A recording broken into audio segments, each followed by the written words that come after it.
Mais d'abord, après avoir été dans le rétroviseur du Parti québécois, voilà que les libéraux de Charles Milliard sont en avance, légère avance. C'est ce que révèle un nouveau sondage Palace Data Québec 125, l'actualité. Et pour en discuter, notre expert en sondage, Philippe Giffournier. Bonsoir, Philippe. Bonsoir, Marie-Christine. D'abord, première question, et c'est important de le savoir pour bien comprendre les chiffres. À quel moment le sondage a été réalisé? Donc, très important de noter, le sondage était le premier à utiliser le nom de Mme Fréchette comme chef de la CAQ. Le sondage a été mené lundi et mardi, donc avant la sermentation, mais après sa victoire à la chefferie dimanche. OK, donc on ne peut pas encore parler vraiment d'effet Fréchette.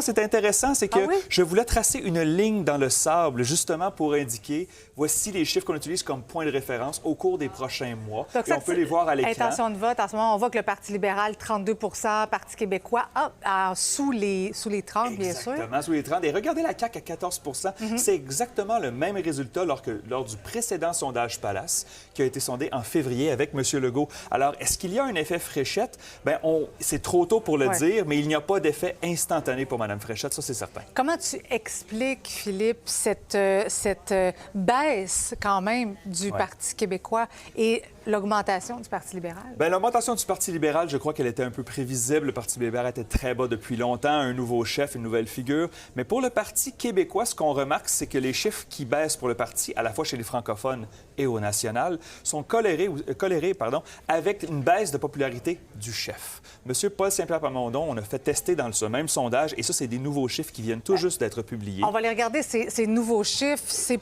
dans le fond, sur la cote de popularité des chefs. Alors, on voit donc Paul Saint-Pierre Plamondon, quand même 47 défavorables. 47 défavorables, c'est le plus élevé depuis qu'on fait ce suivi avec Palace. Donc, ça fait 2 ans, on utilise la même méthodologie, le même questionnaire pour tester la popularité des chefs. Regardez, 33 d'impressions favorables pour Paul Saint-Pierre Plamondon. C'est la cote la plus basse depuis qu'on a commencé. Ah oui. Et donc, on fait une petite différence ici entre le favorable et défavorable, et on voit moins 14 pour Paul Saint-Pierre Plamondon. C'est pas du tout une bonne nouvelle pour le chef du PQ. Et comment tu expliques ça? Bien, les derniers mois ont été difficiles pour le Parti québécois. Les projecteurs sont sur eux. Et à l'automne, on pensait que c'était le gouvernement en attente. Et évidemment, la pression augmente. C'est tout à fait normal qu'il y ait un certain ressac. Maintenant, c'est comment est-ce que le PQ va réagir au cours des prochains mois. Ils sont encore en avance chez les francophones. Ils seraient projetés peut-être pour une forte minorité avec ces chiffres-là.